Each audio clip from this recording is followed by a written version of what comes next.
a thing not previously done in Israel before.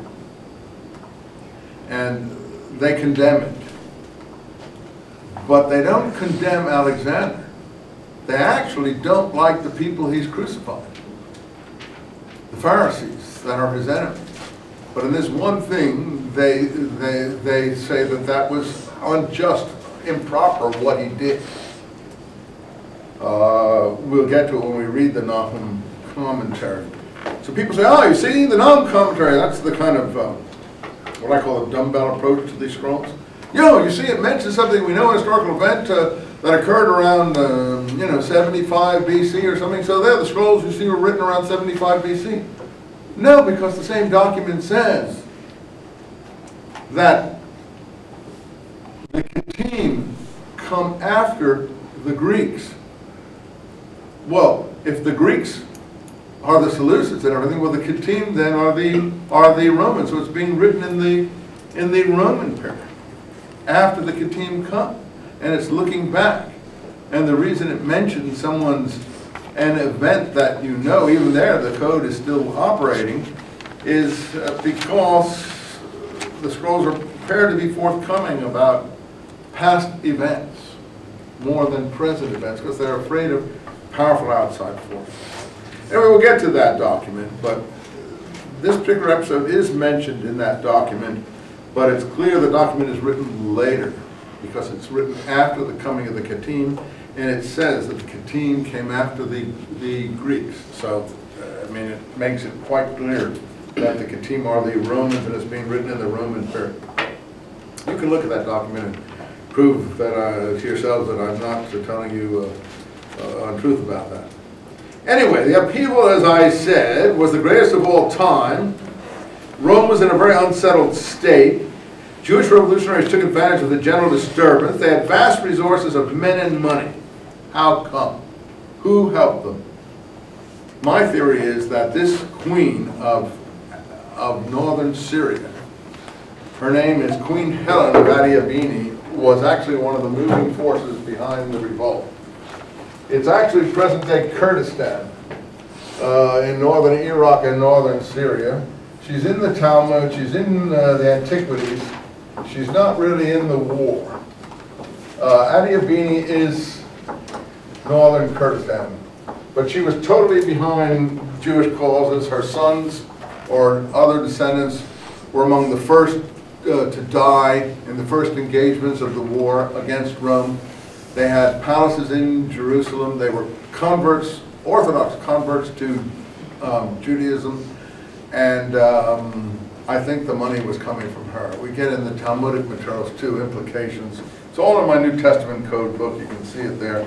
Implications of even rabbis, like the famous Jewish rabbi, Rabbi Akiba, who was involved in her family. There's horrendous stories about the death of Rabbi Akiba. He's the only really messianic zealot rabbi in the Talmud that you can really point to with tremendous certainty, where this kind of attitude and so on. In any case, vast resources of men and money, I think, came from that family. And so there was widespread ferment, and the Jews expected all their Mesopotamian brethren, those are the people who would be behind and involved with that family, to join them, you see. And so this book is written to discourage the Mesopotamian brethren and others in that area from involving themselves in Palestine. And the Parthians, Babylonians, remotest Arabians, Babylonian Jews, Assyrians, and so on, thanks to my labors, were accurately informed of the causes of the war, and they wouldn't be deluded with flattery or fiction, and so on and so forth.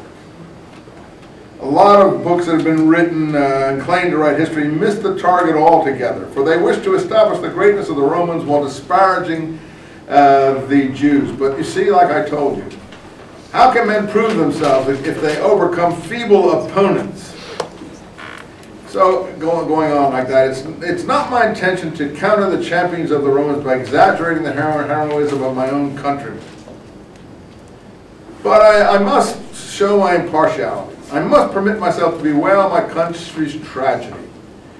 She was destroyed by internal dissensions. and the Romans who so unwillingly set fire to the temple, he admits the Romans burned the temple, he says unwillingly, were brought in by the Jews, self-appointed rulers, as Titus Caesar, the temple's destroyer, has testified.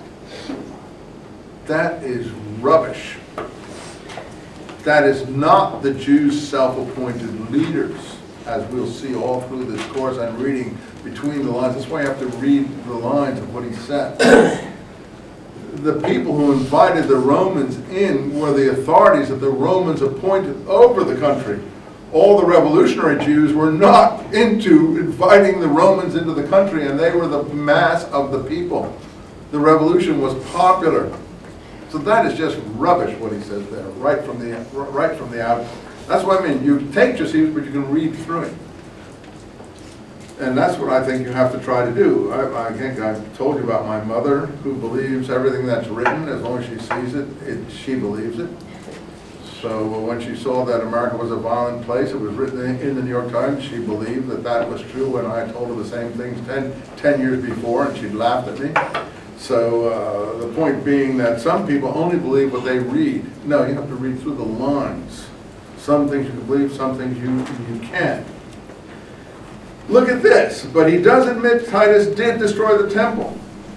But you see, he hates the gangs of bandits, as he calls them. The revolutionaries for him are bandits. Look at Titus. Throughout the war, he pitied the common people who were helpless against the partisans. And over again, he delayed the capture of a city and prolonged the siege and hoped the ringleaders would submit.